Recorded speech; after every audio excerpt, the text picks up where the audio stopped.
Bonjour et bienvenue donc dans cette nouvelle vidéo de coach-photo.fr. Aujourd'hui, nous allons voir comment régler donc la balance des blancs. Alors tout d'abord, à quoi sert donc le réglage de la balance des blancs? Tout simplement à se rapprocher d'un certain rendu qui sera plus neutre. Comme vous le savez, donc la lumière en fait est polychromatique. Elle est composée donc de différentes franges de couleurs que l'on peut apercevoir donc dans un arc-en-ciel. Et si jamais donc j'ai un déséquilibre au niveau d'une des trois couleurs donc, qui composent principalement donc, la lumière blanche, à savoir donc le rouge, le vert ou le bleu, si j'ai un déséquilibre, à ce moment-là, ma photo apparaît avec une coloration un petit peu différente de la réalité.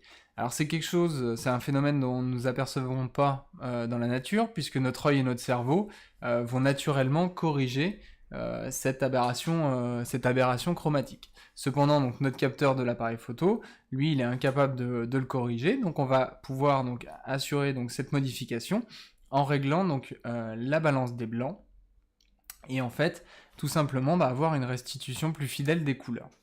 Donc là, donc, pour modifier la balance des blancs, donc, on va se retrouver donc, dans le module développement. C'est la première chose qu'on va modifier donc, dans le module développement, puisque je vous le rappelle, sur Lightroom, on travaille de gauche à droite et de bas en haut, et dans les réglages de base, le réglage de la balance des blancs est le premier réglage que l'on va effectuer.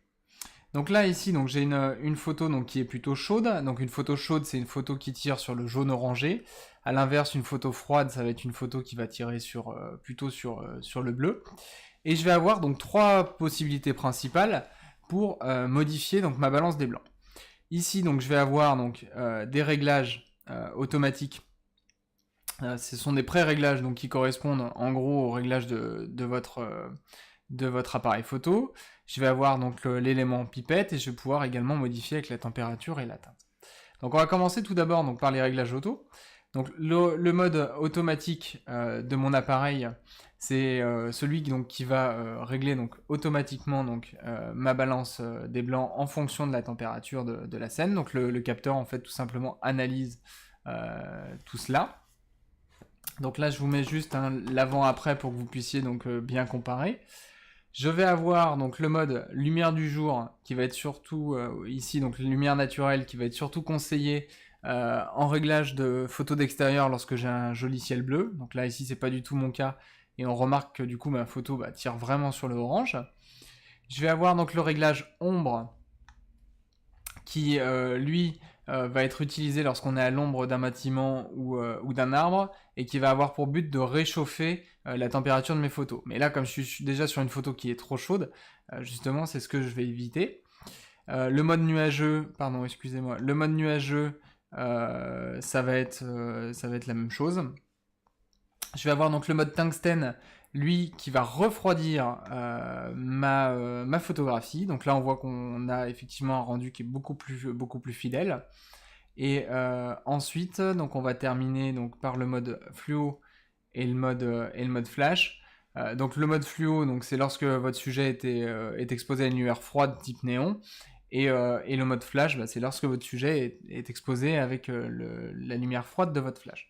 Donc ça, c'est la première possibilité que j'ai, c'est de modifier donc mes différents pré-réglages. Et il faut savoir que Lightroom se positionne toujours de façon basique sur la balance des blancs de votre photo. Ensuite, donc, je vais avoir donc, une deuxième possibilité, c'est-à-dire que je vais aller sélectionner par exemple ma pipette. Et là, donc, je vais aller sélectionner donc, une zone qui va définir un blanc de référence. Soit je sélectionne du blanc, soit je sélectionne un objet que je sais donc, qui est plutôt gris. Donc là, par exemple, si je sélectionne mes carreaux au fond, donc en zoomant ou en dézoomant avec la molette de la souris, on peut affiner plus ou moins le réglage de la balance des blancs. Et j'ai plus qu'à cliquer, et ici, donc on voit que la correction donc, a été effectuée. Je vais avoir donc une troisième méthode pour corriger ma balance des blancs. C'est tout simplement en sélectionnant donc la touche majuscule sur mon clavier et en cliquant sur l'onglet température. Voilà, donc on remarque qu'il a effectué la correction.